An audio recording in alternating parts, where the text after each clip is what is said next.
अपने को भूल करके हर बार अपने को देह मानकर ऐसे जाल अपने आप फैलाते चले गए कि उसी में फंस गए। जैसे मकड़ी खुद जाल बनाती है अपने अंदर से उगल करके और उसी में खेलती है और उसी में समाप्त हो जाती है, ऐसे ही हम वासनाओं का जाल खुद रच लिए और उसी वासनाओं के जाल में फंस करके नए नए नए नए कर्म, नए नए योनियां, नया नया स्वभाव रचकर हम फंसे। हमें कोई नहीं बांधे, हम कोई और नहीं है, हम वही हैं, जो है वही है, दूसरा नहीं है।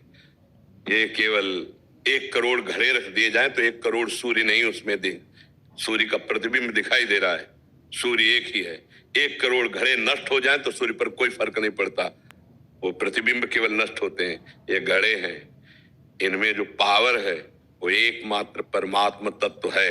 हाँ, उसे भक्ति रस में भेद करके वर्णन किया गया, जीव कहा गया क्योंकि देह भाव में आ गया, अंश कहा गया क्योंकि परमात्मा स्वरूप को भूल गया। और जब जान गया तो देखो गोस्वामी जी बड़ी प्रवीणता से लिखते हैं, सोई जान ही जेहि देहु जनाई, जानत तुम ही हुए जाई, ब्रह्मविद ब्रह्म ही भवति तस्मित् जने भेदा अभावात्। भक्त और भगवान के बीच का भेद अभाव हो जाता है। क्यों? वही तत्व है, वही तत्व है, एक ही परम तत्व बहुत रूपों में वो संकल्प काम कर रहा है। एको हम बहुश्यामा, हाँ, नाम स्त्री है न पुरुष है। अब ये बात जानने के लिए बिना साधन चतुष्टय के, बिना साधना के कोई अनुभव नहीं कर सकता। केवल बातों से हम इस प्रपंच से नहीं छूट सकते। ये देह भाव इतना दृढ़ हो चुका है जन्म जन्मांतर से कि हम बात करते हैं लेकिन हमें भाव है कि मैं पुरुष हूं, बात करते हैं लेकिन मैं भाव है स्त्री हूं। तो देही भाव तो है ना, कैसे अपने स्वरूप को जान पाओगे?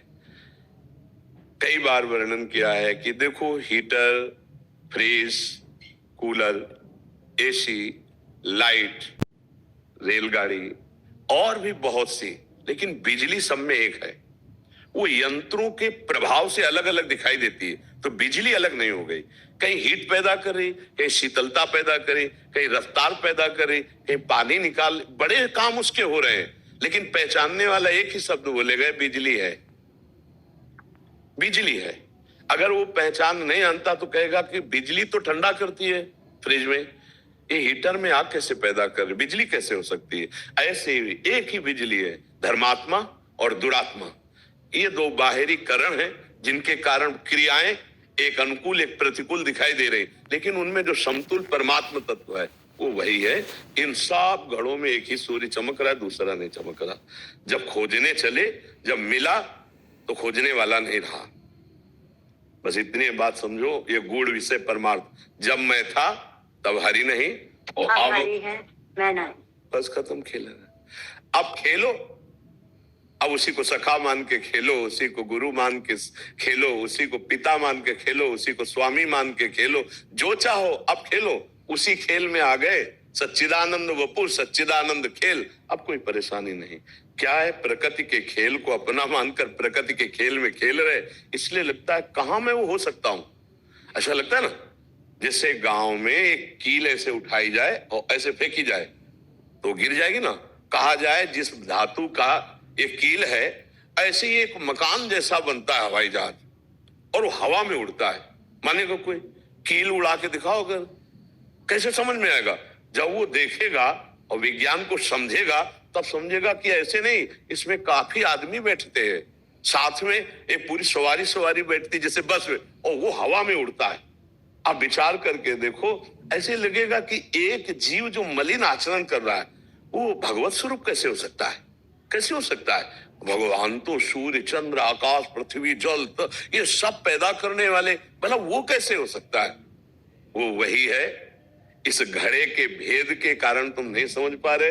ये घड़े का भेदन करो तो अभी तुम्हें पता चल जाएगा कि चिनगारी जो ज्वाला से अलग हुई है तो उसका अस्तित्व चिनगारी है, लेकिन फूस और हवा साथ मिल जाए तो अभी ज्वाला रूप धारण कर ले, वो चिनगारी ज्वाला ही है।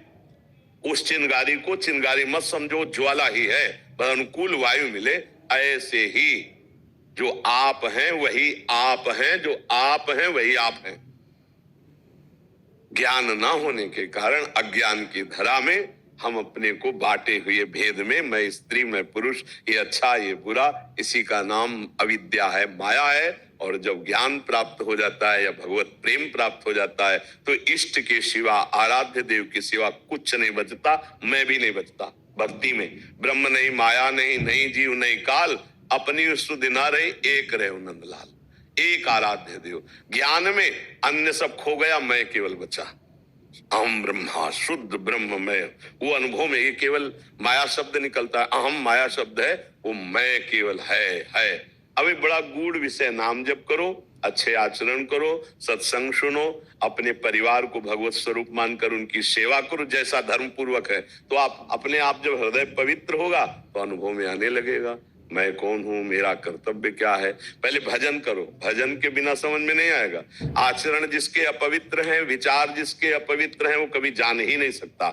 जिसका आचरण पवित्र है, जिसके विचार अहम शून्य है और खूब नाम जप कर रहा है, वो अध्यात्म की बात को समझ सकता है।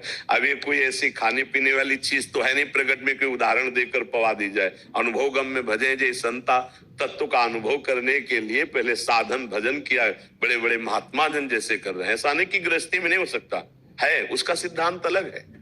धर्म पूर्वक विषय का सेवन करते हुए परिवार को भगवत स्वरूप, समाज को भगवत स्वरूप मानते हुए अपने कर्तव्य का धर्म पूर्वक आचरण करे और नाम जप करे तो निश्चित भगवत प्राप्ति, चाहे वो कहीं भी हो, कोई भी हो, पुरुष नपुंसक नारीवा जीव चराचर कोई, सर्व भाव भज कपट तज मोह परम प्रीसो, वो भगवत प्राप्त हो जाएगा। समझ में आ रहा है जी? जी पौराणिक श्लोक है महाराज जी के घर, एक सुनाना चाहते हैं? एक श्लोक है तो सुनाए। तो पहली बार जब सुना था, हटा के जीवन में जब पहली बार सुना था जी, तो उस श्लोक से ही तो आनंद हो गया था जी। सुनाइए, सुना दीजिए। सकल भुवन मध्य निर्धनास्ते धन्या, निवसति हृदये शाम श्री हरेर भक्ति रेखा, हरिरपि निज लोकम सर्वथा तो विहाय, प्रविशति हृदय तेषाम भक्ति सूत्रोपनद्ध। बस ये वाणी सार्थक हो गई महाराज। सब सार इसी में आ गया, सब सार इसी में आ गया।